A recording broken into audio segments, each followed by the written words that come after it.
सदा परिभवग्नमभीष्टदोहं तीर्थास्पदं शिववीरेञ्चनुतं शरण्यं भृत्यार्त्यं प्रणतपालभवाब्धिपोतं वन्दे महापुरुषते चरणारविन्दं लोकाविरामं रणरङ्गधीरं राजीवनेत्रं रघुवंशनाथं कारुण्यरूपं करुणाकरन्तं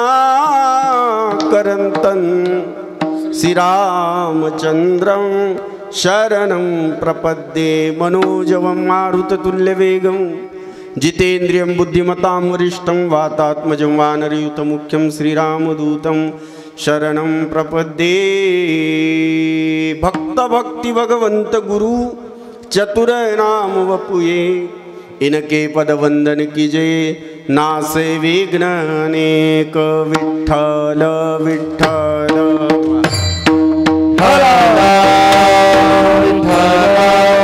निज चरणा अहो स्वामी तुकया देवा यावरी न करावा अव्हेर काय माझी वाणी मानेल संतांसी रंजवू चित्तासी आपुलिया माझी वाणी तुझे वरडी गुणनाम ऐसे दे प्रेम काही कळा एकदरीला चित्ती आम्ही रखुमाईचा पती तेने झाले अवघे काम निवारीला भवभ्रम। अलंकापूर पीठाधीश्वर कैवल्य साम्राज्य चक्रवर्ती ज्ञानी यांचे राजे योग्यांचे माऊली साधकांचे माईबाप वैष्णवाग्रगणी अशा अनेक विशेषणाने उपयुक्त भगवान श्री ज्ञानोबराय वैराग्य राग रसिक जगद्गुरु श्री तुकाराम महाराज शांती ब्रह्म पैठण निवासी एकनाथ महाराज भक्ती प्रेममूर्ती नामदेवराय श्री संत निवबाराय आदी करून सकल संतांना वंदन करू ग्रामदेवत भगवंत हनुमंतरायांच्या चरणी स्वानंद सुखनिवासी सद्गुरु जोग महाराजांच्या चरणी दंडवत प्रणाम करून या कीर्तन निरूपणाला सुरुवात करूया। विठ्ठला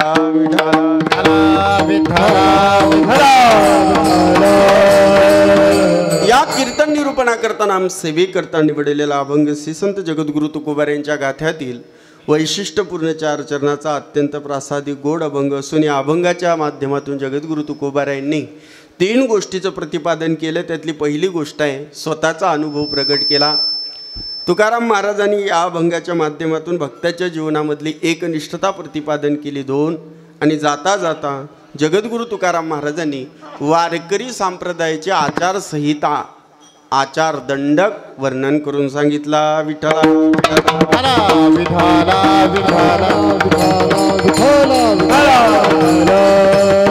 अभंगाच्या पदापदाचं चिंतन करण्या अगोदर काही पर्याय देणे उचित आहे आवश्यक आहे। आपल्या गोड निर्मळ गावामध्ये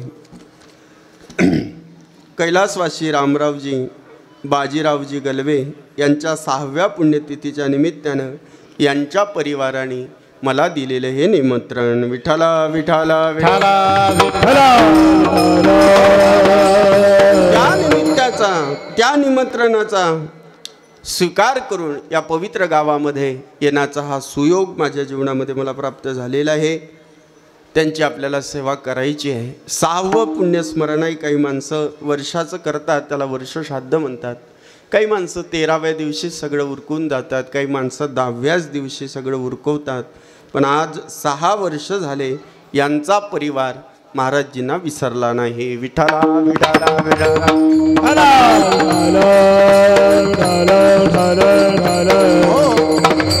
2 प्रकारचं जीवन आहे। एक संतानुरागी जीवन आहे आणि हे दुसरं जे जीवन आहे हे विषयानुरागी जीवन आहे। संतानुरागी जीवन म्हणजे जी वेदमार्गे मुनी गेले त्याची मार्गे चालिलो किंवा न पडे गुंथा कुठे काही तेनेची पंथे चालू जाता न पडे गुंथा कुठे काही। आपल्या पूर्वसरीनी क्रांतदर्शी महात्म्याने साधूंनी संतांनी ज्या मार्गाचं अनुकरण केलं ज्या मार्गाच्या माध्यमातून ते भगवंताकडे पोहोचले तो मार्ग अनुसरणं याला संतानुरागी मार्ग म्हणतात।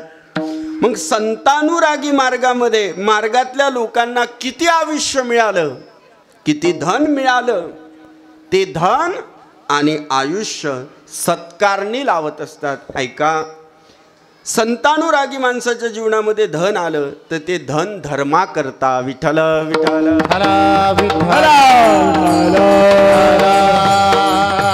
विठ्ठल विठ्ठल विठ्ठल. ते आयुष्य भगवंताच्या नामाकरता, ते आयुष्य भगवंताच्या कथेकरता, ते आयुष्य भगवंताचं गुण लीला, त्याचं भगवंताचं स्वरूप सांगण्याकरता, आस्वाद घेण्याकरता ते त्यांचं आयुष्य लावतात. दुसरा जो वर्ग आहे तो आहे विषयानुरागी जीव, म्हणजे जी त्याला किती धन मिळालं ते संपूर्ण विषयामध्ये लावल्या जाते, त्याला किती आयुष्य मिळालं ते संपूर्ण आयुष्य ते कशामध्ये लावल्या जाते, जी विषयामध्ये लावल्या जाते. शुकाचार्य राजा परीक्षितीजीला हाच भाव सांगतात. परीक्षिती महाराजांचा पहिला प्रश्न आहे, महाराजजी येशाम संस्मरणात पुंसाम, तुमच्यासारख्या महात्म्याचं येणं दुरापास्त आहे, चांगलं आहे का? जाणते मंडळी आहे. परमहंस परिवजकाचार्य शुकाचार्यजी महाराज सगोदोहन मात्रम ही, गायीची धार काढायला जेवढा वेळ लागते तेवढ्याच एखाद्या संसारिकाच्या दारावर थांबतात, एरवी थांबत नाही. तुम्ही माझ्याकडे आले तत्रा भवत भगवान व्यास पुत्रो यदृच्छया गामटमानो नपेक्षः अलक्षलिंगो निजलावतुष्टो ऋतश्च बालैर अवधूत वेशः. तुम्ही माझ्याकडे आलेले आहेत आणि या निमित्तानं तुमची पाद्य सेवा मला घडलेली आहे. महाराजजी तुमच्या अंगाला स्पर्श झालेल्या एरवी येशाम संस्मरणात पुंसाम, तुमचं नुसतं स्मरण जरी झालं, महात्म्याचं नुसतं स्मरण जरी झालं, साधूचं नुसतं स्मरण जरी झालं, तर एखाद्या गृहस्थाचं घर पवित्र होते. पुण्यवंत व्हावे, पुण्यवंत व्हावे, घेता सज्जनाचे नावे, घेता सज्जनाचे नावे. वा जाती संतांची जपे येशान संस्मरणात पुंसाम, तुमचं नुसतं स्मरण जरी झालं तरी आमच्यासारख्या गृहस्थी लोकांचं घर पवित्र होतं. तुमचा स्पर्श झाला, तुमची सेवा करण्याचं सौभाग्य मिळालं, तुम्हाला पाद्यपूजा तुमची माझ्या जीवनामध्ये घडली. महाराजजी माझा एक प्रश्न आहे. काय प्रश्न आहे परीक्षिती? म्हणे महाराजजी मी प्रश्न घाईघाईने विचारतो. का बरं? म्हणे तुम्ही थांबणार नाही, लगेच जाणार आहे. नाही रे परीक्षिती, विचार, तुला काय विचारायचं आहे? म्हणे महाराजजी म्रियमानस्य किम कर्तव्यम. वा, ज्याचं मरण जवळ आलेलं आहे, ज्या जीवाचं, त्या जीवाचं मरण जवळ आलेल्या जीवानी काय केलं पाहिजे? कोणाचा जप केला पाहिजे, कोणाचं तप केलं पाहिजे, कशाचं श्रवण केलं पाहिजे, अनुष्ठान काय केलं पाहिजे, सांगा मला. शुकाचार्यजी महाराजांनी राजाचे प्रश्न ऐकले आणि गदगद झाले, कारण असे प्रश्न एरवी विचारल्या जात नाही आणि असे प्रश्न एरवी सांगितल्या जात नाही. विठ्ठला विठ्ठला असे प्रश्न कोणी विचारत नाही. कसे?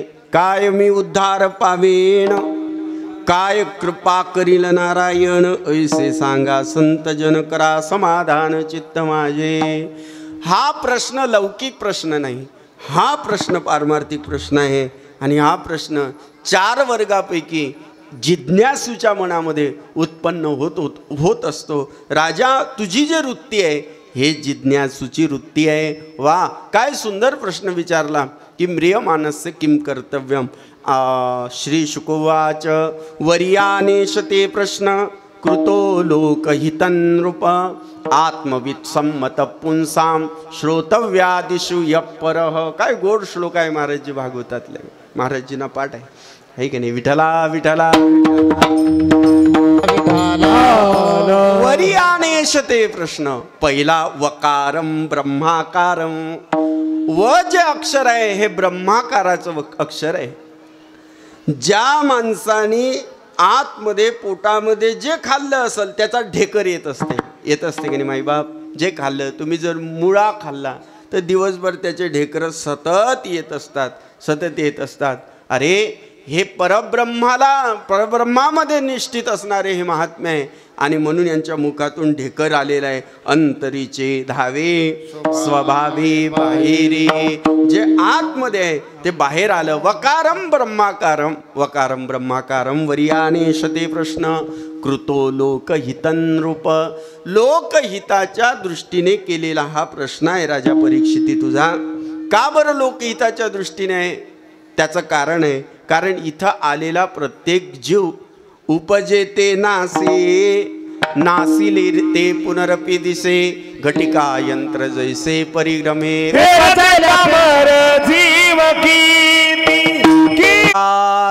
इथं अवताराला सुद्धा निजधामाला जावं लागलं. 125 वर्षाच्या वयामध्ये भगवंताला जावं लागलं. पण भगवंत कुठेही गेलेले नाही म्हणे, ते श्रीमद भागवतामध्ये विराजित झाले. तेने यम वाङ्मयी मूर्ती प्रत्यक्षा वर्तते हरे हे सेवनात श्रवणात पाठात दर्शनात पापनाशनी. तेने यम वाङ्मयी मूर्ती प्रत्यक्षा वर्तते हरे हे. तेवढं राहू द्या. विठाला विठाला हो.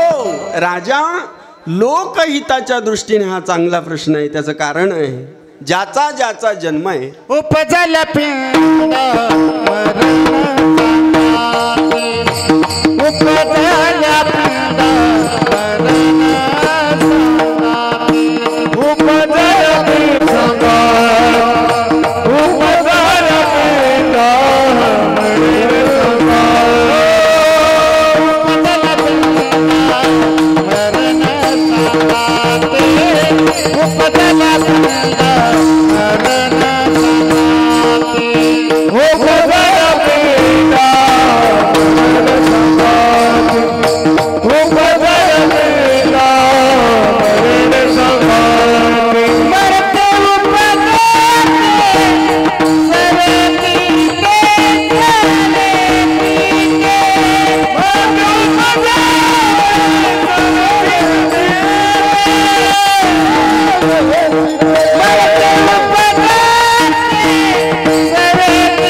ज्याचा ज्याचा जन्म आहे त्याला मरावं लागणार आहे. आणि इथे आलेला जीव मरणार आहे. म्हणून ह्या मरणाऱ्या जीवाचं प्रतिनिधित्व घेऊन हे राजा तू हे प्रश्न विचारलेले आहेत.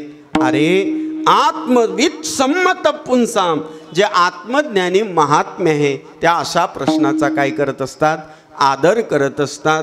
फार सुंदर प्रश्न विचारला की मरणाऱ्या जीवानी काय केलं पाहिजे. आणि मग शुकदेवजी महाराज उत्तर देत असताना 3ऱ्या श्लोकात सांगतात, निद्रया हिर्यते नक्तम व्यवायेन च वावयः दिवाचारते हया राजन कुटुंब भरणेन वा. आमचे महाराजजी म्हणत, रात गवाई सोयके दिवस गवाया खाय हिरा जन्म अनमोल था कवडी बदले जाय. वा मुकुंद महाराज. हिरा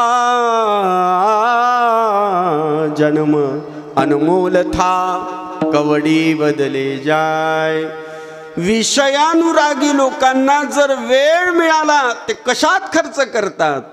बालपण गेले नेणता तारुण्य दशे विषय व्यथा वृद्धप्रणी प्रवर्तली चिंता. ऐकणे कशामध्ये या लोकांचा वेळ जाते ते बघतच नाही. ते मरणारा विसरलेले आहे. मरणारा विसरलेले काय करतात? निद्रया, जिथं जागायला पाहिजे नेमके झोपलेले, आणि जिथं झोपायला पाहिजे तिथं जागे आहे. संसारामध्ये माणसं, लौकिकतेमध्ये माणसं डोळ्यामध्ये तेल टाकून जागे आहे आणि पारमार्थाच्या विषयी झोपलेले आहे. त्याच्यामध्ये काही भाग हे अपवाद आहे बघा. तसा हा बृहन मराठवाडा आणि या बृहन मराठवाड्यामध्ये हे परभणी नावाचा जिल्हा जागृत जिल्हा आहे. विठ्ठल विठ्ठल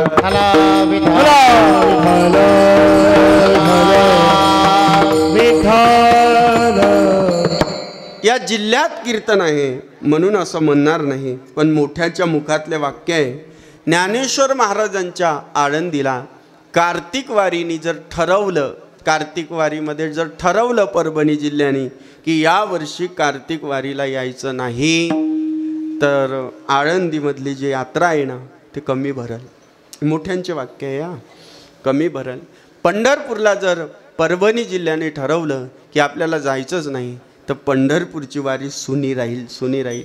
एवढे या जिल्ह्याचं वैभव आहे. विठ्ठला विठ्ठला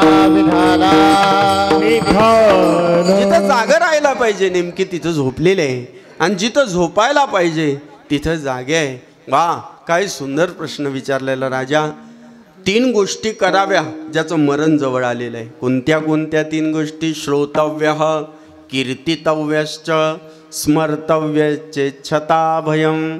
भगवंताच्या संबंधाने श्रोतव्य श्रवण करा, भगवंताच्या संबंधाने कीर्तन करा, आणि भगवंताच्या संबंधाने काय करायची? श्रोतव्य, कीर्तितव्यच, स्मर्तव्य, छताभयम म्हणजे जी भगवंताच्या संबंधाने स्मरण करा. याचे आंग्ल भाषेमधली 3 वाक्य आहे. Think about Lord Krishna, speak about Lord Krishna, आणि शेवटचं think about, listen about Lord Krishna. विठ्ठला विठ्ठला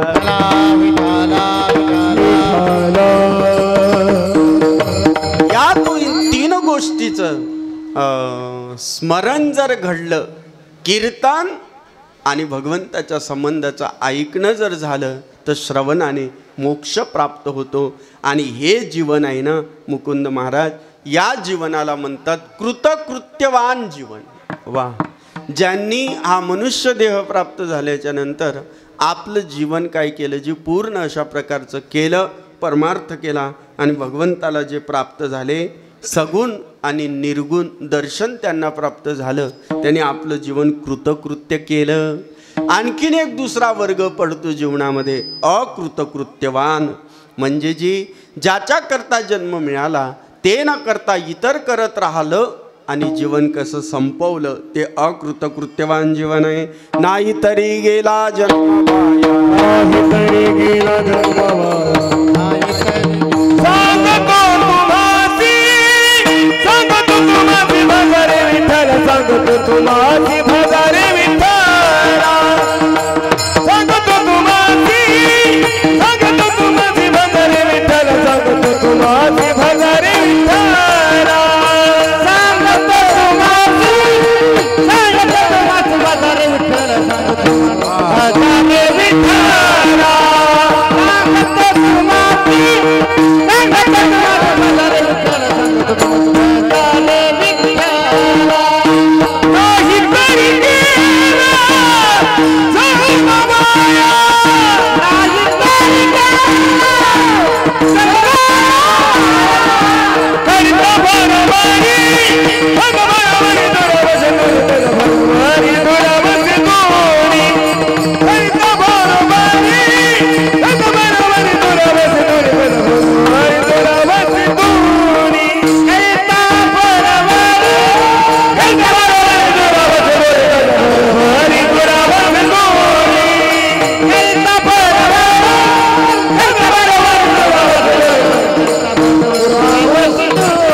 त्याला संसार म्हणतात, आणि तो होत असतो. संसरती इति संसार, आणि दुःख रूप आहे, याचं स्वरूप अशा प्रकारचं आहे.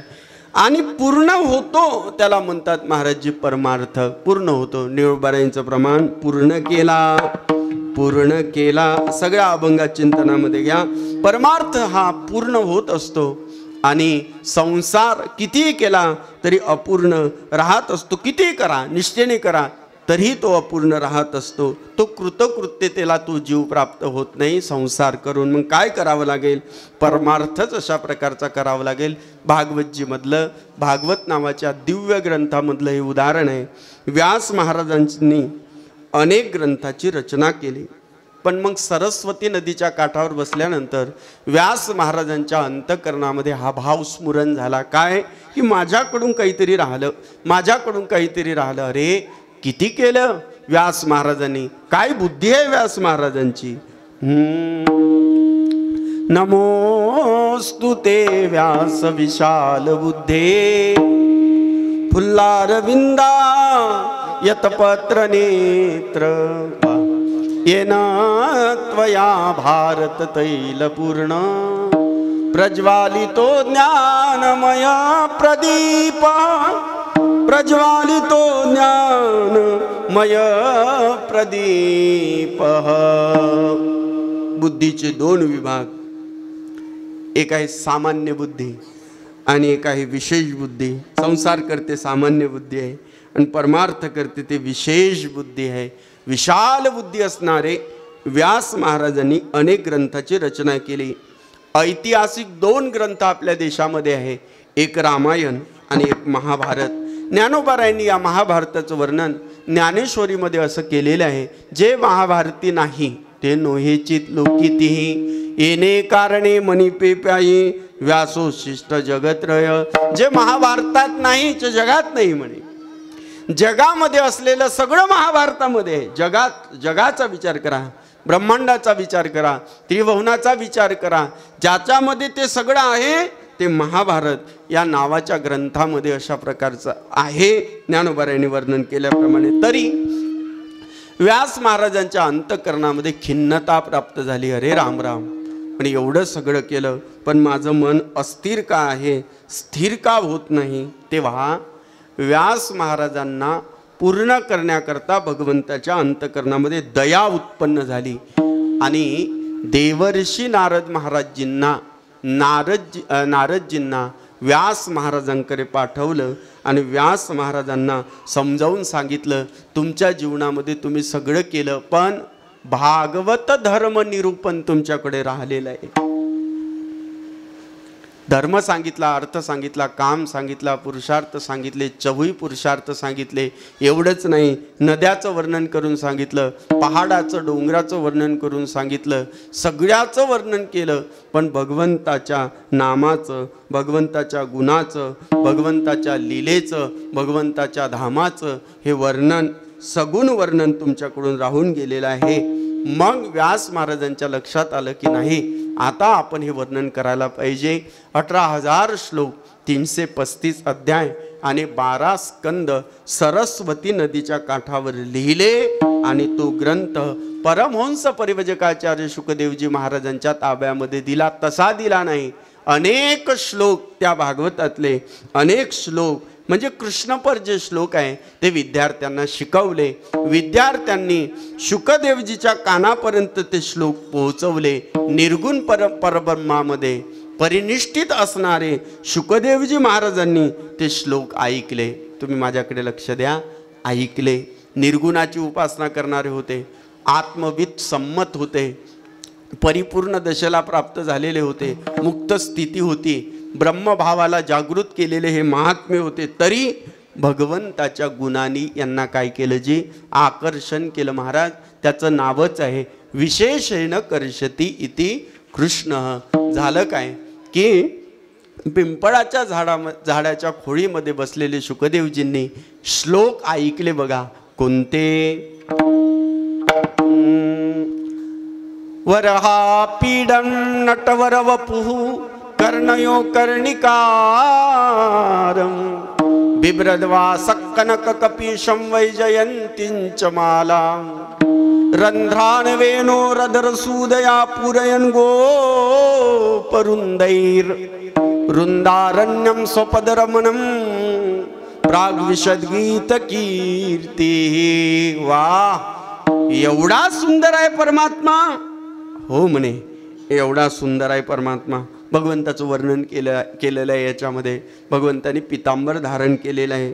भगवंताचं हा वपू दिसतो कसं, हा देह हे शरीर दिसते कसं, याचं वर्णन करून सांगितलं. भगवंतानी आपल्या ओठाला बासरी लावलेली आहे आणि आता भगवंत आपली गोचारण लीला संपन्न करून वृंदावनामध्ये प्रवेश करते झालेले आहे. सगळे जे गोपाळ आहे, वडजा वाकड्या पेंद्या श्रीदामा मधुमंगल आदी करून जे गोपाळ आहे ते भगवंताची गीत कीर्ती स्तुती करत करत वृंदावनामध्ये ते काय केले, जे प्रवेश करते झाले. काय झालं महाराजजी, प्रवेश करत असताना जात असताना परमात्मा गायीच्या पुढे आहे आणि येत असताना भगवंत गायीच्या मागे आहे. का बरं, त्याचं कारण आहे, गायीच्या खुरातून उडलेली जे गोरज आहे, धूलकणी आहे, त्या आपल्या अंगावर बसावी एवढा उद्देश आहे. गायीच्या अंगावरून उडालेली जे रजक कण आहे, गोधुली आहे, ते भगवंताच्या अंगावर बसल्यानंतर सावळ्या रंगाचा मेघश्याम घनश्याम परमात्मा आता पांढुरक्या रंगाचा दिसतो आहे. म्हणूनच परमात्म्याचं एक नाव पांडुरंग आहे. पांडुरंग आहे म्हणजेच काय, तो श्याम सुंदर आहे, तो घनश्याम आहे, असं वर्णन ऐकलं व्यास महाराजांच्या शिष्याच्या मुखातून. आणि मग शुकाचार्यजी म्हणतात, वा वा, एवढा सुंदर आहे परमात्मा, सगुण परमात्मा, जो निर्गुण आहे तो सगुण परमात्मा एवढा सुंदर आहे. म्हणजे एवढा सुंदर जर असेल तर त्याला अभिमान असला पाहिजे. म्हणे महाराजजी आमच्या गुरुजींना आणखीन दुसरा श्लोक शिकवला. अहो बकीयं स्तनकालकूटं जिघांसया पाय यदप्यसाध्वी लेभे गतिं धातृयुचितां ततोन्यं कं वा दयालु शरणं व्रजेम, कं वा दयालु शरणं व्रजेम. पहिल्या श्लोकामध्ये त्याच्या सौंदर्याचं वर्णन आणि दुसऱ्या श्लोकामध्ये त्याच्या स्वभावाचं वर्णन. कसा आहे मायबाप त्याचा स्वभाव? त्याचा स्वभाव असा आहे, अहो बकीयम, बकासुराची बहीण, तिचं नाव आहे बकी, कंसामध्ये तिला म्हणतात पुतना, बकासुराची बहीण आहे. अहो बकीयम स्तनकालकूटम, आपल्या स्तनामध्ये तिनं कालकूट नावाचं विष धारण केलेलं आहे, स्तनावर लावलेलं आहे स्तनकालकूटम. आणि ती गोकुळामध्ये आलेली आहे. नामामने आली नंदाच्या घरा, स्वरूपे सुंदरा देवांगणा. आणि भगवंताने आपल्या मुखाच्या माध्यमातून तिच्या स्तनामध्ये लावलेलं असलेलं विष धारण करायला सुरुवात केली. म्हणजे कशा करता आली, बोला की, ती कशा करता आली? मारण्याकरता आली. कोणाला मारण्याकरता? देवाला मारण्याकरता आली. पण देवाचा स्वभाव पहा कसा आहे. मारण्याकरता आलेली पुतना तिचाही उद्धार केला. कसा? धात्र युचिताम ततोन्यम. आपल्या मायबापाला जे सायुज्य नावाचा मोक्ष दिला, सनकादिक महाराजांना जो सायुज्य नावाचा मोक्ष दिला, तोच मोक्ष पुतनेला दिला का नाही? तुका म्हणे देवे पुतना सोशियले जीवे. आणखीन काय प्रमाण ज्ञानवरांची ओवी. तुवा सनकादिकाचे निमाने सायुज्य सौरसुदी दला पुतने, जे विषाचे निस्तनपाने मारो आली विठ्ठल. देवजी महाराजांनी आपल्या वडिलाकडे जाऊन संहिता भागवतजीची यथासांग घेतली. पहिल्या श्लोकापासून तर नाम संकीर्तनम यस्य सर्व पाप प्रणाशनम या श्लोकापर्यंत संपूर्ण भागवत शुकदेवजींनी आपल्या कंठामध्ये विराजित केलं.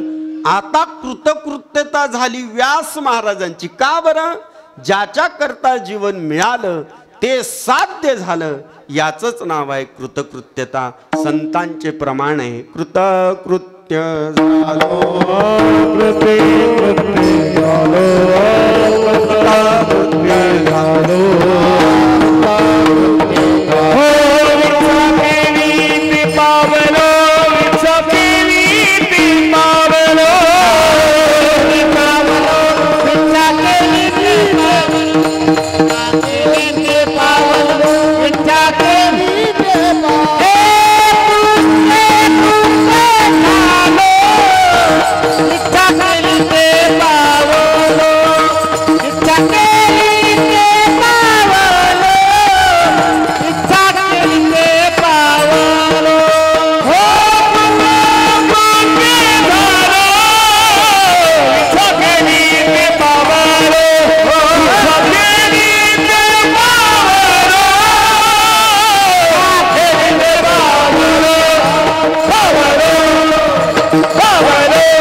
तर आपल्या इच्छा हा सर्वसामान्य इच्छा आहे, पण संतांच्या इच्छा कशा आहेत महाराजजी, की भगवंताची भेट व्हावी, भगवंताची भेट होऊन भगवंतासोबत रास घडावी, भगवंतासोबत खेळणं घडावं या संतांच्या इच्छा आहे. अनेक प्रमाणात या इच्छा आपल्याला सांगता येईल. भगवंतावर आपलं प्रेम जडावं करुणी उचित, प्रेम घाली हृदयात आलो दान मागायास, थोर करुनिया आज.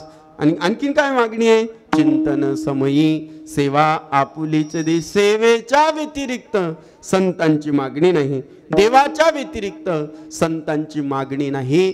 महाराज देव मिळाला, कृतकृत्यता प्राप्त झाली, हे जीवन आता कृतकृत्य जीवन आहे. आणि मी तुम्हाला मगाशी सांगितलं की एक जीवन असं आहे की ते अकृतकृत्य जीवन आहे. संतांनी आपलं जीवन काय केलं आहे महाराजजी, कृतकृत्य. विठ्ठला विठ्ठला विठ्ठला ज्याचं जीवन कृतकृत्य झालेलं आहे अशाच माणसाला अनुभव विचारलं पाहिजे. दुसऱ्या माणसाला जर अनुभव विचारले, आता अनुभवाचे दोन प्रकार पडतात. एक आहे सामान्य अनुभव, लौकिक अनुभव, तो सगळ्याला आहे, मला आहे, तुम्हाला आहे, यांना आहे, बसलेल्या माणसाला. प्रत्येकाला अनुभव आहे, अनुभव नाही असा माणूस इथं बसलेलाच नाही. प्रत्येकाला अनुभव. का हो, तुमची ही पराठी चांगली दिसायला लागली, कापूस चांगला दिसायला लागला, कशाचा परिणाम? म्हणे अनुभवाचा परिणाम आहे. का बरं? आम्ही अनेक वर्ष हे सगळं करत असतो. आता अनुभव आमचा काय झालेला आहे, दांडगा झालेला आहे. त्याच्यामुळं इतर लोकांपेक्षा आमची पराठी कशी आहे, जी चांगली आहे. पण त्याला पुन्हा कंसात विचारलं काय काय केलं, म्हणजे ते नाही सांगणार. काय काय केलं? एका गल्लीमध्ये 2 दुकान आहेत आणि दोघांचे दुकान, एक किराणाचे दुकान आहे. याच्या दुकानामध्ये जेवढा माल आहे तेवढाच माल त्याच्याही दुकानामध्ये आहे, त्याच्या दुकानामध्ये जेवढा माल आहे याच्या दुकानामध्ये आहे. दोघांचे दुकानं चांगले आहे.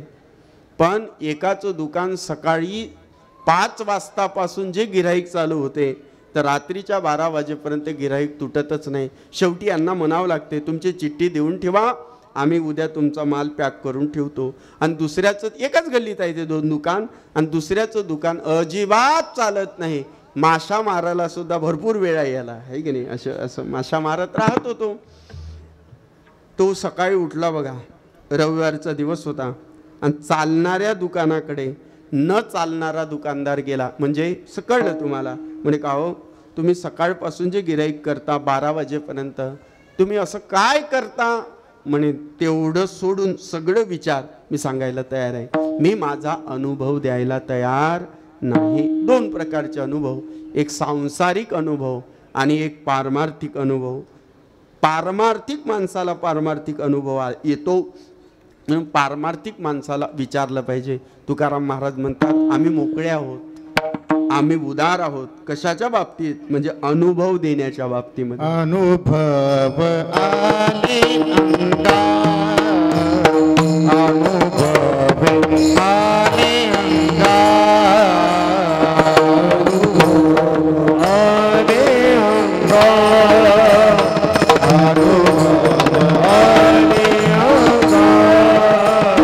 हे या जगात तसे, हे ते या जगात तसे, अनुभव आले अंगा.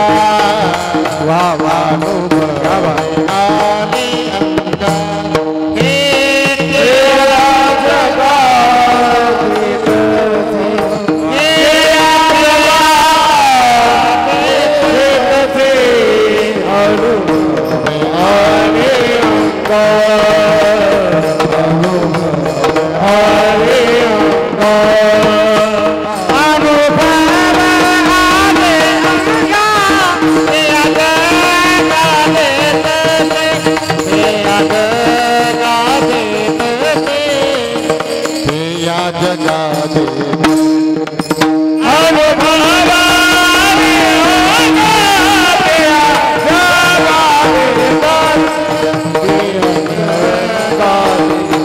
हे या जगात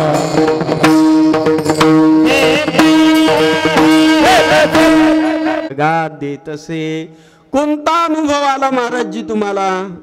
म्हणे अनुभव मला हा आहे की मला परमात्मा मिळाला. झालं आपलं कीर्तन, बरोबर तेवढ्या वेळेत सुटेल आपलं कीर्तन. अनुभव कोणता आला? म्हणजे पारमार्थिक अनुभव आला.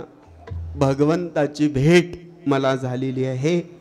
म्हणे महाराज, जर तुम्हाला भगवंताची भेट झालेली आहे तर आम्हालाही तो अनुभव सांगा ना.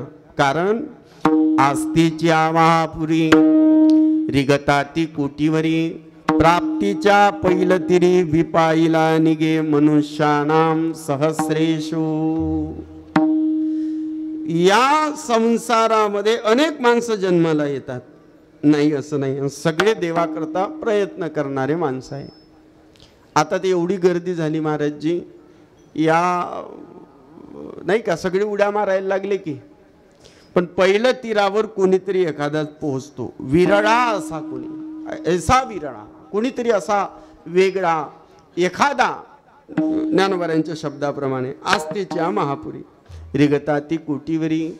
कोटीवरी माणसे या पारमार्थामध्ये येतात, पण कोणीतरी एखादाच तो प्राप्तीला प्राप्त होतो, आपल्या गंतव्य स्थानाकडे जातो, जिथं जायला पाहिजे तिथं जातो. कोणीतरी एखादा विरळा आहे. तुकाराम महाराजांसारखा, ज्ञानोबारायांसारखा, सावतोबारायांसारखा, गोरोबा काकांसारखा, असे निराळे आहेत महाराज. विरळे कोणीतरी ते पोहोचतात. महाराजांना विचारलं, महाराजजी तुम्ही कसे पोहोचले, काय केलं? पहिला मुद्दा तर आमच्या लक्षात आला की तुमचा अनुभव आहे. काय अनुभव आहे? की आम्ही भगवंतापर्यंत गेलो, भगवंताने आम्हाला भेट दिली, सगुण साक्षात्कार झाला, निर्गुण साक्षात्कार आमच्या जीवनामध्ये झाला. मग महाराज सांगा ना, तुम्ही कोणती साधना केली? आपण दुसऱ्या मुद्द्याचं चिंतन लक्षात घेतो आहे. या ठिकाणी तुकाराम महाराजांनी एकविधता प्रतिपादन केली. तुम्हाला सांगू, मला परमात्मा कसा भेटला? कसा भेटला महाराजजी? अभंगाचं पहिलं चित्र. एक धरीलाची ती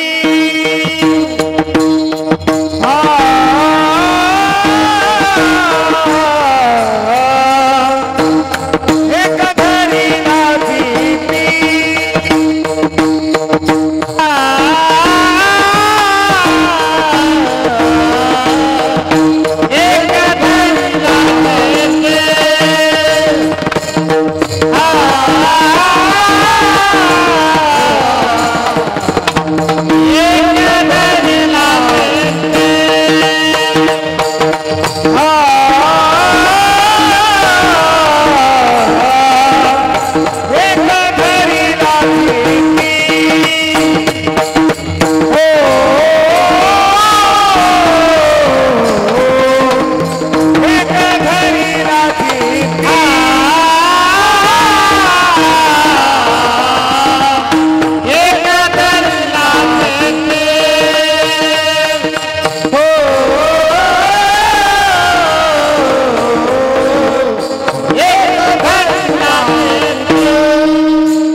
पती काय साधना सांगितली हो? माझ्याकडे लक्ष द्या ना. काय साधना सांगितली? आम्ही आमच्या जीवनामध्ये एक धारण केला. आता सांप्रत काळामध्ये थोडीशी गडबड आहे. ज्याचा प्रभाव आहे, माणसं एवढं लय झाला हा, ज्याचा प्रभाव आहे विकुल लय झाला, म्हणजे थोडक्यात राहू द्या. ज्याचा प्रभाव आहे, ठीक आहे, ज्याचा प्रभाव आहे, यांना अडचणी निर्माण होतात. चॅनलवाल्यांना विको, लोक ऐकत नाही, म्हणते साऊंड व्यवस्थित झाला नाही, लोक ऐकत नाही. पण लोक ऐकत नाही, मग हे डिलीट करून टाकतात, आहे की नाही, कशाला मेमरी भरवायची म्हणतात, आहे की नाही. ठीक आहे, ज्याचा प्रभाव आहे, माणसं त्याच्या पाठीमागे लागायला लागले. रोज अनेक संप्रदाय निर्माण होतात आणि तो व्यक्ती गेल्याच्या नंतर ते सगळे संप्रदाय तडीत जातात. मला कोणावर निंदा टीका वगैरे करायची नाही, कारण तो आपला स्वभाव नाही. आपला वारकरी संप्रदाय आहे, फार गोड संप्रदाय. ज्ञानोबारायांनी या संप्रदायांना विशेष अशा पद्धतीनं नियम दिलेले आहे महाराजजी. आणि तुकोबारायांनी या संप्रदायाचा कळस केलेला आहे. निळोबाराय, त्याच्यानंतर आमच्या बहिणाबाई, सांगू तुम्हाला निवृत्तीनाथांपासून तर निळोबारायपर्यंत काय संपदा आहे व आपली संतांची. विठ्ठल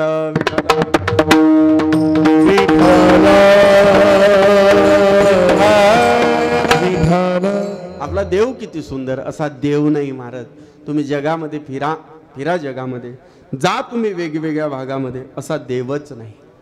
पंढरीनाथजी सारखा देवच नाही महाराज. किती सुंदर आहे पंढरीनाथ. राजस सुकुमार मदनाचा पुतळा, रवी शशिकळा लोपलिया किंवा सुंदर ते ध्यान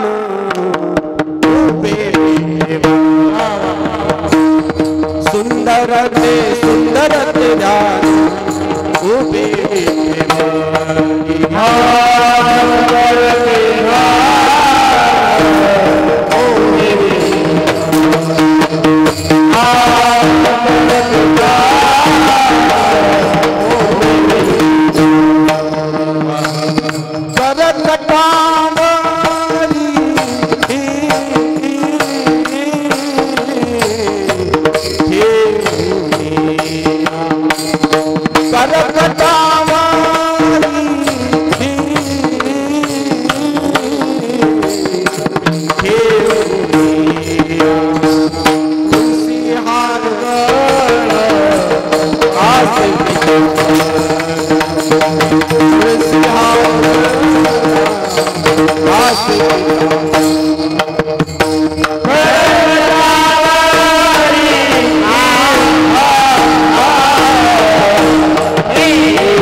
वा किती गोड आहे आपला देव.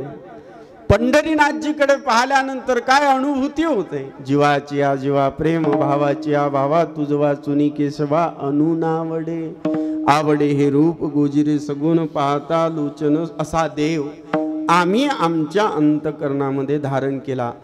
अन्य आश्रयाणाम त्यागो इति अनन्यता. अनन्यतेचं नावच पहा किती आहे. अन्याचा आश्रय आम्ही घेणारच नाही. काय अभंग आहे बघा, विसरलो मी. काय गा विठोबा तुझा आता म्हणावे, शुभाशुभ गोड तुम्हा थोरांच्या दैवे. नाही, तुझ्या व्यतिरिक्त आम्ही दुसऱ्यांच्या पुढे हातच पसरणार नाही. असं मरण भले परी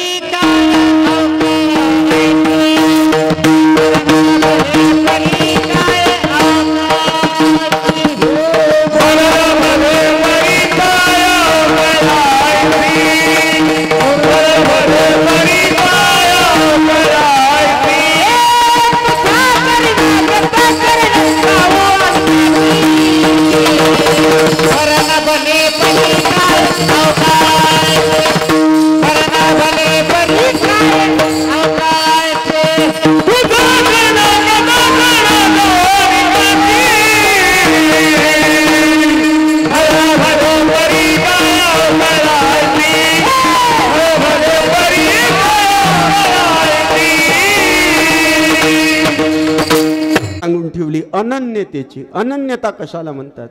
एकनिष्ठता कशाला म्हणतात मावशी? एकनिष्ठता कशाला म्हणतात? पतिव्रता जैसे प्रतिवते जैसा भ्रतार प्रमाण आम्हा नारायण तैसा परी. काय अनन्यता आहे महाराज. पतिव्रता माताजीला आपला पती प्रमाण आहे. साडी घेण्याचा अधिकार फक्त मालकाला तिने दिलेला आहे. मग किती फाटली असू द्या, दुसऱ्याने किती घेण्याचा प्रयत्न केला, पण ती म्हणते. तुम्हाला सांगू, साडी घेण्याचा अधिकार एक तर माहेरला आहे आणि साडी घेण्याचा अधिकार माझ्या मालकाला आहे. अनन्यता इति अनन्यता पतिव्रते जैसा व्रतार प्रमाण आम्हा नारायण तैसा परी. आम्हाला आम्ही जी साधना केली हे एकनिष्ठतेची साधना केली. एक धरीला चित्ती आम्ही रखुमाईचा पती. एक धरेला चित्ती या चारही चरणामध्ये बरं का मुकुंद महाराज, या चारही चरणामध्ये देवाचं नाव नाही आहे. तुम्ही चित्तामध्ये काय धारण केलं व मावशी? एक धरीला चित्ती आम्ही रखुमाईचा पती. इथं देवाचं नाव नाही. दुसरं चरण तेने झाले अवघे काम निवारीला भवभ्रम. इथेही देवाचं नाव नाही. तिसरं चरण परद्रव्य परणारी झाली विषाची परी. इथेही देवाचं नाव नाही. राहिलं शेवटचं चरण तुका म्हणे फार नाही लागत व्यवहार. इथंही देवाचं नाव नाही. मग तुम्ही कोणत्या देवाला अंतकरणामध्ये धारण केलं, कोणत्या देवाला चित्तामध्ये धारण केलं, त्याचा भाव पहिल्या चरणाच्या उत्तरार्धात सांगितला. आम्ही रखुमाईचा पती. जो रखुमाईचा पती आहे त्याची आम्ही एकनिष्ठतेने सेवा केली, चित्तामध्ये धारण केला.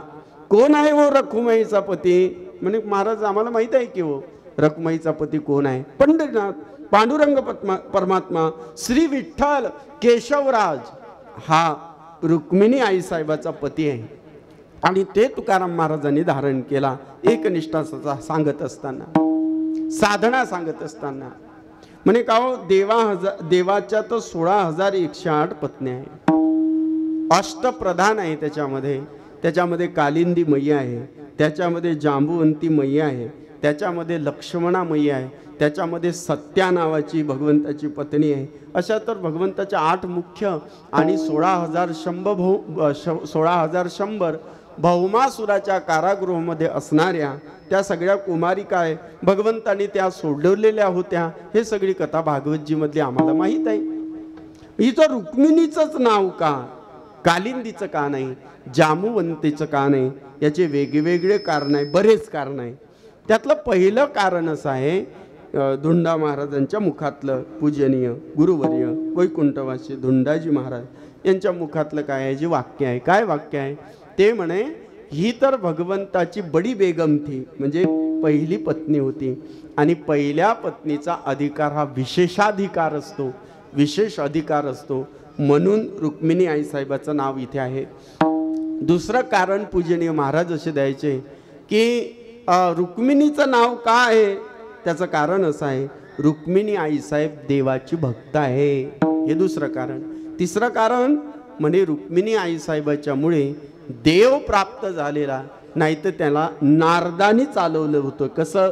सत्यभामा दान करी उजूर नाही अंगीकारी, सेवकाच्या सिरी धरुणी चाले पादुका. एका पारड्यामध्ये देव बसवला आणि दुसऱ्या पारड्यामध्ये सोनं ओतायला सुरुवात केली.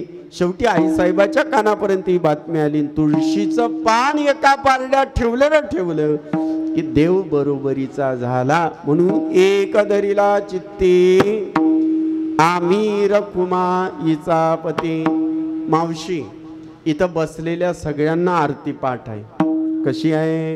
युगे 28 विटेवरी उभा, वामांगी रखुमाई दिस दिव्य शोभा.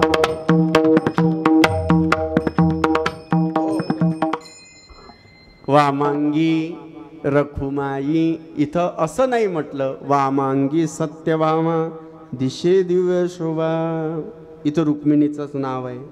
किंवा आणखीन एक प्रमाण, सदा माझे डोळे जडो तुझी मूर्ती, माझे डोळे जडो तुझी मूर्ती, सदा माझे डोळे जडो तुझी मूर्ती, सदा माझे डोळे जडो तुझी मूर्ती. रखुमाईचा पती सोयरिया, रखुमाईचा पती सोयरिया, रखुमाईचा पती सोयरिया. कालिंदीचा पती, सत्यभामेचा पती, सत्याचा पती, लक्ष्मणाचा पती असं नाही म्हटलं. का बरं? कारण भगवंताची ते अत्यंत प्रिय भक्त आहे. म्हणून 7 श्लोकाचं पत्र तिनं भागवताच्या दशम स्कंदामध्ये लिहिलेलं आहे. आणि त्या 7 श्लोकाचं पत्र भगवंताने ऐकलं, वाचलं सुदेव नावाच्या ब्राह्मणाच्या करवी. आणि तिचा स्वीकार केला. लक्ष्मी स्वरूपा आईसाहेब रुक्मिणी भीष्मक राजाची एकुलती एक अशा प्रकारची मुलगी, म्हणून एक धरीला चित्ती. आम्ही रखुमाईचा पती. दोन मुद्दे झाले आपल्या कीर्तनातले. पहिला मुद्दा आपण मांडला होता अनुभव, आणि दुसरा मुद्दा मांडला होता एकनिष्ठता. महाराजजी, हे जर तुम्ही केलं, भगवंताचं नाम घेतलं, तुम्हाला हा साक्षात्कार झाला, देव तुम्हाला प्राप्त झाला, त्याचा परिणाम काय झाला हो? अभंगाचं दुसरं चरण. अवघे झाले केले झाले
वारीला भवभ्रम.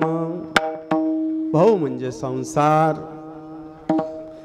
आणि संसाराचा भ्रम निघून गेला. आमच्या भागवतामध्ये प्रथम स्कंदामध्ये एक श्लोक आहे, पहिला श्लोक आहे. काय श्लोक आहे?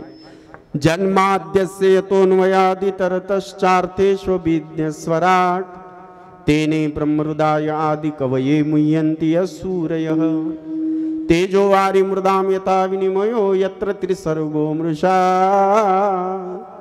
धाम्ना स्वेन सदा निरस्तकुहकं सत्यं परं धीमहि. हे पद पहा किती सुंदर आहे.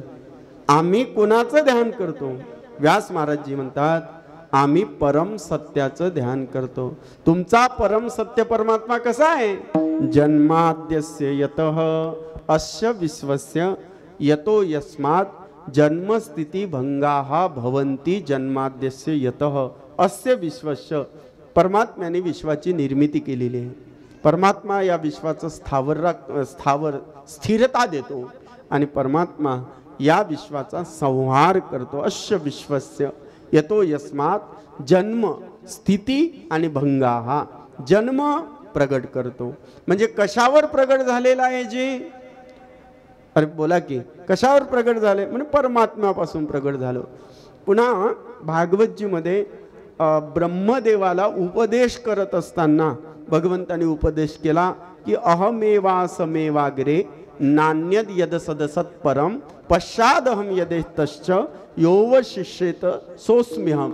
अगोदर मीच होतो, नंतरही मीच आहे, आणि शेवटी काय हे सगळं समाप्त झाल्यानंतर जे उरणार आहे तेही काय जे मीच आहे. मग जगत आहे कुठं? जसा दोरीवर सर्पाचा भास आहे तसा परमात्म्यावर जगताचा काय आहे जी भास आहे. रज्जू सर्पाकार भासियेले जगडांबर. कुठंच नव्हतं महाराज. जगत अगोदरही नाही, मधातही नाही, आणि पुढेही राहणार नाही. पण परमात्मा पुन्हा भागवतातल्या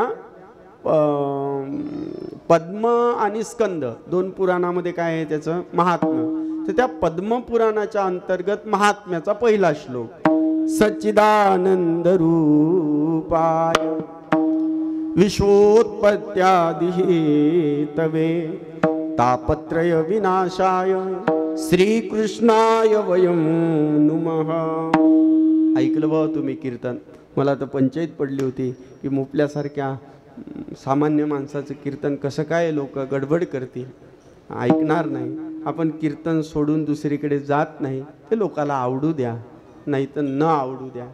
ज्याच्याकरता हे पुण्य आहे त्यांच्यापर्यंत ही गेलं पाहिजे का नाही? प्रपंचाच्या गप्पा कोणाला माहीत नाही, तुम्हालाही माहीत आहे. माझ्यापेक्षा तुम्हाला जास्त माहीत आहे महाराज. आणि संप्रदायातला दंडक आहे. काय दंडक आहे हे सांगू नये. राजकारणावर कीर्तनकाराने बोलूच नाही, एक शब्द सुद्धा बोलू नये. कारण इथं अनेक पक्षाचे लोक बसलेले आहेत. आणि आपल्या वारकरी संप्रदायात तो दंडक आहे की राजकीय भूमिका कीर्तनकाराने बोलू नये, बोलल्या नाही पाहिजे. अरे एकत्रित आणावं, एकमेका साह्य, एक एका साह्य करू अवघे धरू सुपंत. का बरं? 3 प्रकारचे लोक आहे तुकाराम महाराज म्हणतात. प्रकाराचे 3 तुका म्हणे केले जन. एका गावामध्ये ह्या 3 पद्धतीचे लोक राहतातच की. आणि आपला वारकरी संप्रदाय महाराज, यारे यारे लहान थोर, याते भलते नारे नर, सगळ्या जाती एकत्रित केल्या वारकरी संप्रदायाने. गोरोबा काका करा भंग, सावता सावतोबाराया करा भंग, चोखोबा अभंग करा, कर्म मेळा अभंग करा. सगळ्याला घेतलं ज्ञानोबारायांनी सोबत महाराजजी. एवढंच नाही, लतीफ मुसलमान, सेना नाविजान, विष्णुदास त्यांनी एकत्रित केलं. आपल्याला दुभंगवण्याचा अधिकार नाही. विठ्ठला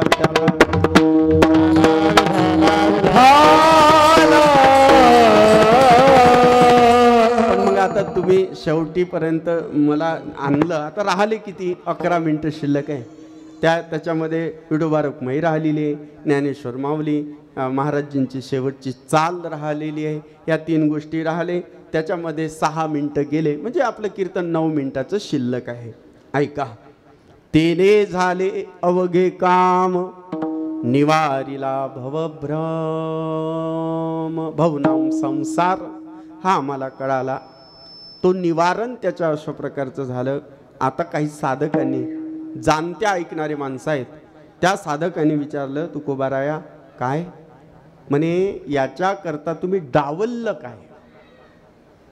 एखादा डॉक्टर औषध देत असताना सांगतो, हो मावशी, तुम्हाला जर गुडघे बसायचे असेल, हे औषध आहे माझ्याकडे.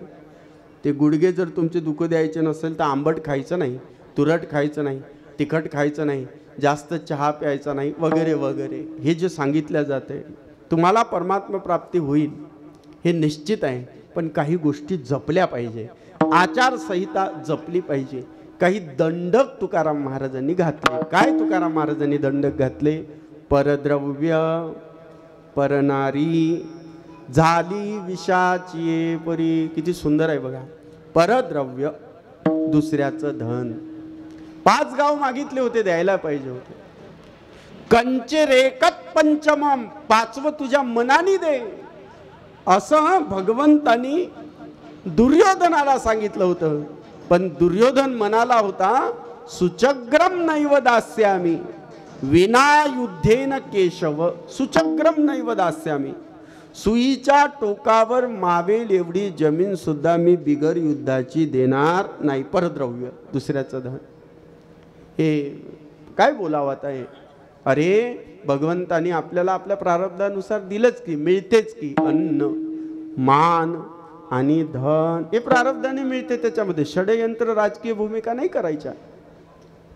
दुसऱ्याचं धन आपलं कधी म्हणायचं नाही. तुम्हाला माहित आहे, ज्यावेळेस तो मृत्यू पावला तेव्हा गिधाड आणि कावळे दुर्योधनाच्या मांसाचे लचके तोडत होते, मांडीचे. काय झालं होतं?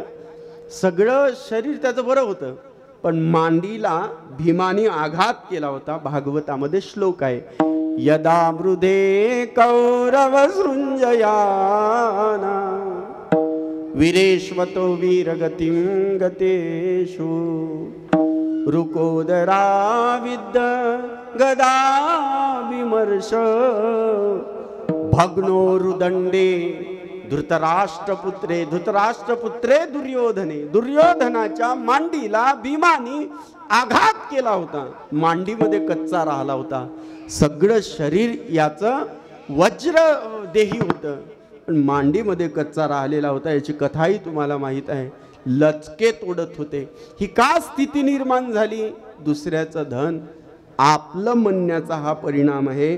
भागवतामध्ये पुन्हा नरकाचं वर्णन केलेलं आहे. त्या नरकाच्या वर्णनामध्ये एक असा नरक आहे म्हणे महाराज की दुसऱ्याचं धन जो आपलं समजतो त्याला स्पेशल नरक आहे. त्या नरकाचं नाव विसरलो मी. त्याला स्पेशल नरक प्राप्त होतं पण दुसऱ्याचं धन कधी आपलं म्हणायचं नाही. दुसरा मुद्दा परनारी. दुसऱ्याची माता आहे, दुसऱ्याची बहीण आहे. दुसऱ्याची बहीण ती आपली बहीण आहे. हे आपल्याला छत्रपती शिवरायांनी शिकवलं बघा. काय शिकवलं? कल्याणचा तो प्रसंग ऐका. सुभेदाराची सून आहे आणि विशेषतः मुसलमानाची आहे. तिला साडी आणि चोळी दिलेली आहे. मा शब्द वापरलेला आहे. आणि कल्याणच्या सुभेदाराची सून पालखीमध्ये पर्वत आमच्या जाणत्या राजांनी पाठवलेली आहे. ही शिकवणूक आहे.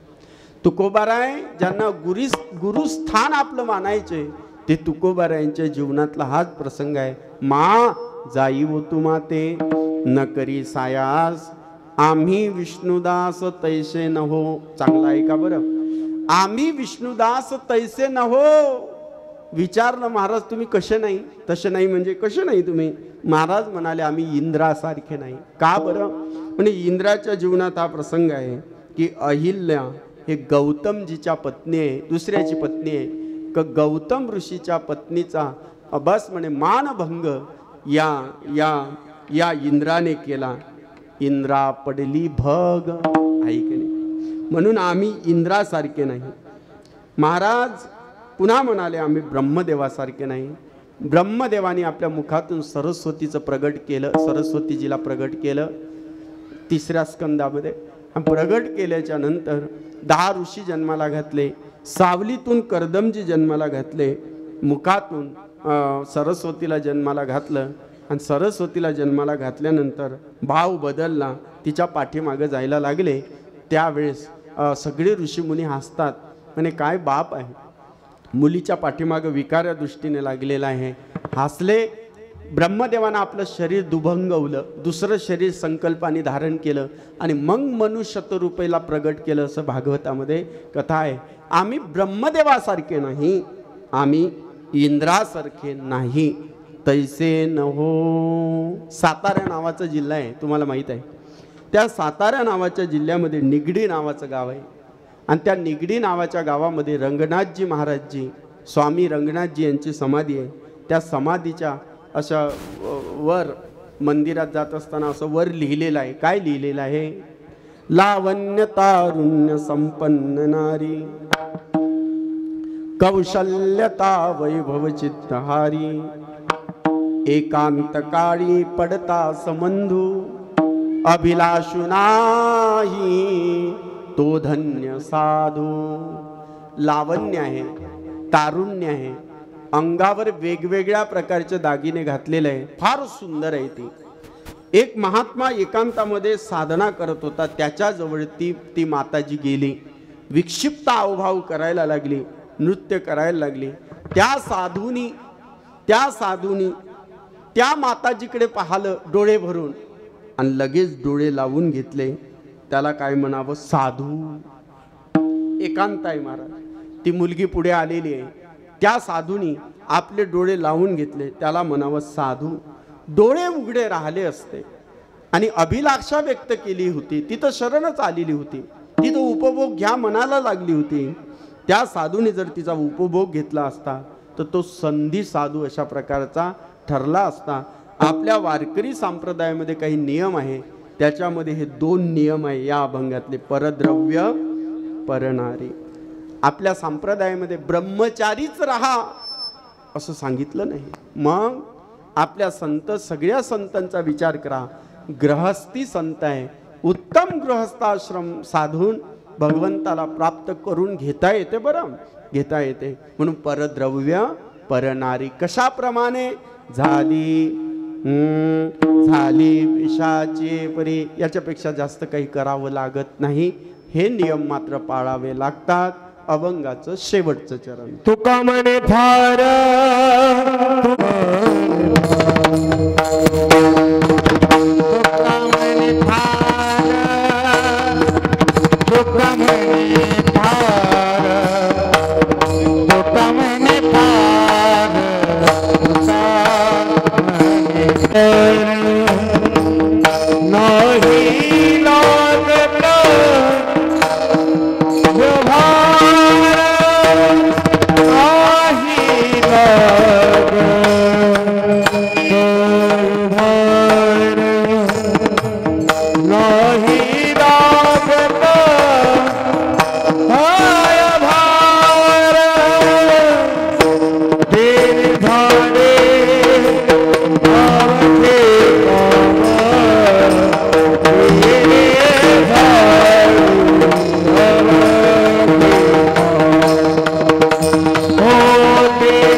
भले भले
हे गंगा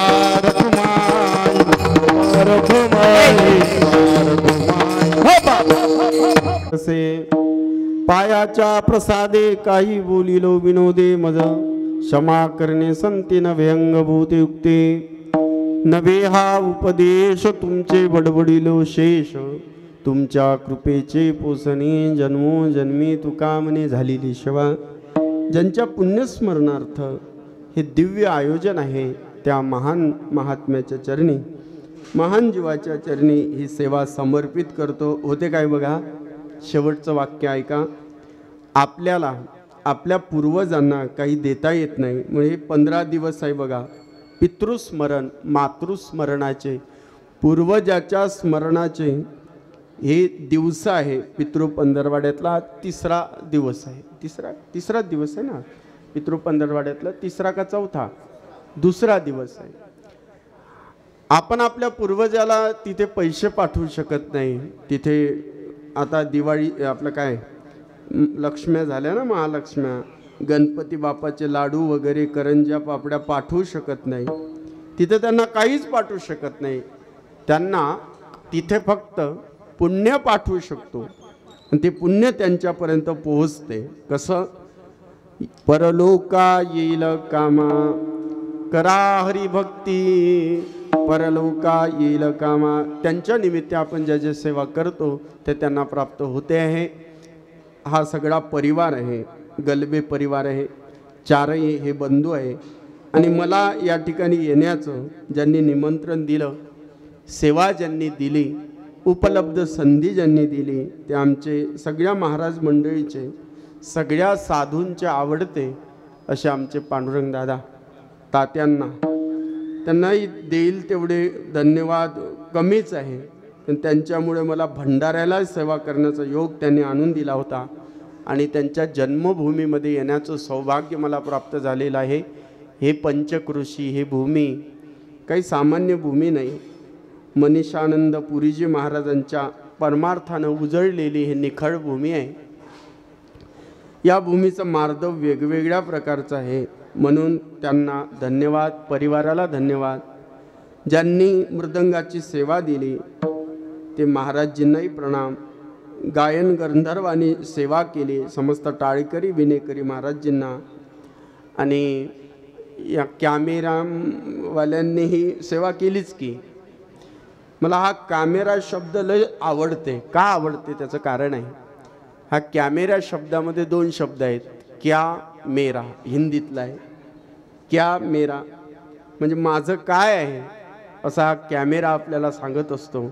याच्यापासूनही काही घेण्यासारखं आहे, कुत्र्यापासून घेण्यासारखं आहे, गाढवापासून घेण्यासारखं आहे. महाराजजी सगळ्यांनी सेवा समर्पित केली, श्रोत्यांनी ती ऐकून घेतली. या कीर्तनाकरिता, या कीर्तनाला श्रवण भक्ती करण्याकरता आमचे हरिभक्तपरायण मुकुंदराज महाराज हिस्सीकर हेही आले. महाराजजींनाही प्रणाम. मला माझा परिचय कोणाचा नाही बघा, मी या भागात पहिल्यांदा आलो. बापूसाहेब महाराज, बापूसाहेब महाराज खेडूळकर, पुरी पुरी. आमचे ड्रायव्हर आहे ना गाडीचे, ते बी आहे पुरी गिरी भारती, दशनाम आखाड्यातलं. मोठी परंपरा आहे महाराजांची. हे जातिवंत विरागी संत आहेत ते पुरी गिरी भारती दशनाम आखाड्यातले. आमचे गुरुजी त्याच आखाड्यातले, ज्यांच्या पायाजवळ बसून मला भागवत शिकायला मिळालं. ते आता गुरुजीचं नाव मुखातून घ्यायचं नाही, पण ते तुमच्या परंपरेतले होते. महाराजांनाही प्रणाम, समस्त ग्रामस्थांनाही प्रणाम. आणि वाणीला याच ठिकाणी पूर्ण विराम. काही राहिलं का रे बाबा? काही नाही राहिलं, राहून जातच काही नाही राहिलं, काही राहिलं नाही ना.